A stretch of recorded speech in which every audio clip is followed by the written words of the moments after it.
नमस्कार विद्यार्थी मित्रांनो. आज आपण इयत्ता 8वीचा घटक चाचणी क्रमांक 1चा पेपर पाहणार आहोत. 2025-26चा हा पेपर आहे. विषय आहे समाजशास्त्र. पाहूयात आपण. प्रश्न पहिला आहे रिकाम्या जागा भरा.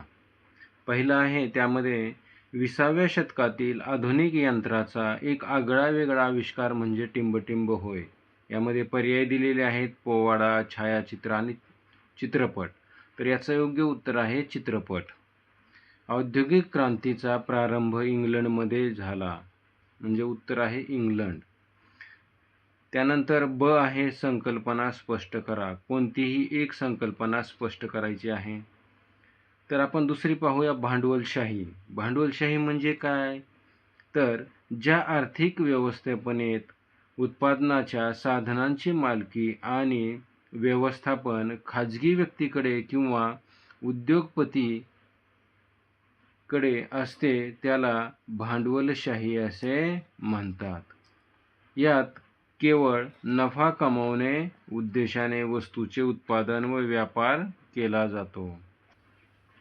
प्रश्न दुसरा आहे, कारणे स्पष्ट करा. कोणतीही एक कारणं लिहायची आहेत. त्यामध्ये दुसरं पाहूयात, भारतातील जुन्या उद्योगांचा ऱ्हास झाला. जुन्या उद्योगांचा ऱ्हास झाला म्हणजे जे काही जुने उद्योग होते ते बंद का झालेले आहेत? तर उत्तर पाहूयात. इंग्लंडमधून भारतात येणारा माल यंत्रावर तयार झालेला आणि खूप स्वस्त होता. भारतीय कारागिरांना या स्वस्त यंत्रनिर्मित मालाशी स्पर्धा करणे शक्य झाले नाही. ब्रिटिश सरकारने भारतीय मालावर प्रचंड कर लादला आणि स्वतःच्या मालाला सवलती दिल्या. या कारणामुळे भारतीय जुन्या उद्योगांचा ऱ्हास झाला. त्यानंतर तिसरं आहे, संकल्पना चित्र पूर्ण करा. यामध्ये भौतिक साधने आहेत. पाहूयात. पहिलं आहे इमारती व वास्तू. दुसरं आहे पुतळे आणि स्मारके. तिसरं आहे नाणी आणि चौथं आहे किल्ले आणि तुरुंग. या ठिकाणी प्रश्न चौथा अ आहे, रिकाम्या जागा भरा.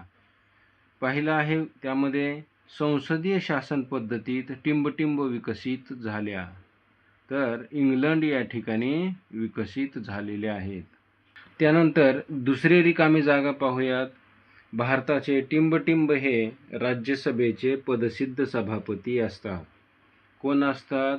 तर उपराष्ट्रपती. या ठिकाणी राष्ट्रपती, उपराष्ट्रपती, पंतप्रधान, सरन्यायाधीश पर्याय दिलेले आहेत. त्यामध्ये उपराष्ट्रपती हे योग्य पर्याय आहे. त्यानंतर आहे कारणे स्पष्ट करा. यामध्ये 2 दिलेले आहेत. दोन्हीपैकी एक सोडवायचं आहे. पाहूयात आपण. दुसरं पाहूयात. लोकसभेला पहिले सभागृह म्हणतात. का म्हणतात?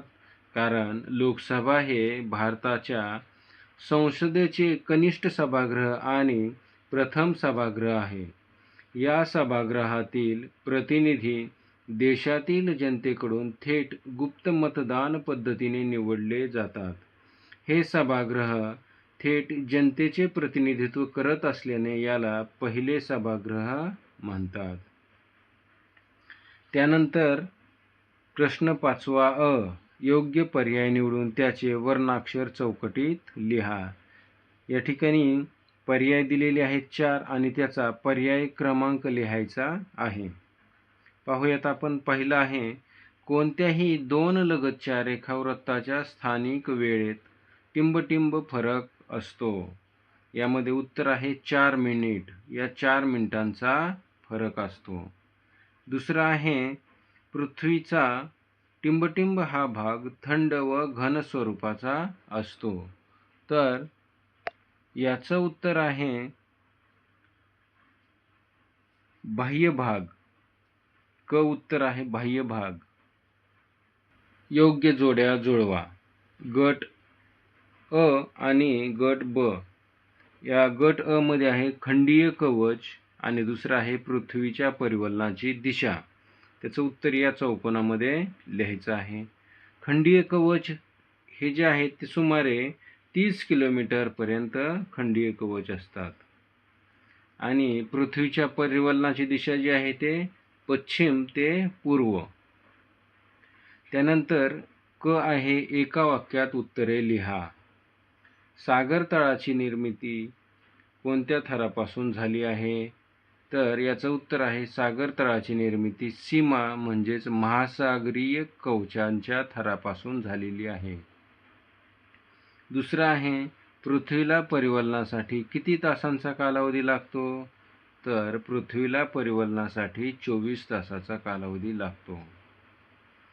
प्रश्न 6वा आहे, भौगोलिक कारणे लिहा. यामध्ये 2 ऑप्शन दिलेले आहेत, तर दोन्हीपैकी एक आपल्याला लिहायचं आहे. पाहूयात आपण. दुसरं पाहूयात, ग्रीनिच येथील स्थानिक वेळ जागतिक प्रमाणवेळ मानली जाते. म्हणजे ग्रीनिच या ठिकाणी पूर्ण जगाची वेळ ही मानली जाते. त्याचं उत्तर पाहूया. ग्रीनिच हे रेखावृत्त मूळ रेखावृत्त म्हणून आंतरराष्ट्रीय स्तरावर स्वीकारले गेले आहे. जगातील सर्व देशांच्या वेळेची सुसंगती राखण्यासाठी आणि आंतरराष्ट्रीय व्यवहारातील वेळेचा गोंधळ टाळण्यासाठी ग्रीनिच रेखावृत्तावरील स्थानिक वेळेचा संदर्भ घेऊन जागतिक प्रमाणवेळ निश्चित केलेली आहे. तर ही आपण इयत्ता 8वीची समाजशास्त्र या विषयाची प्रश्नपत्रिका पाहिलेली आहे. तर हा व्हिडिओ आवडल्यास सर्वांनी सबस्क्राईब करा, लाईक करा व आपल्या मित्रांना शेअर करा. धन्यवाद.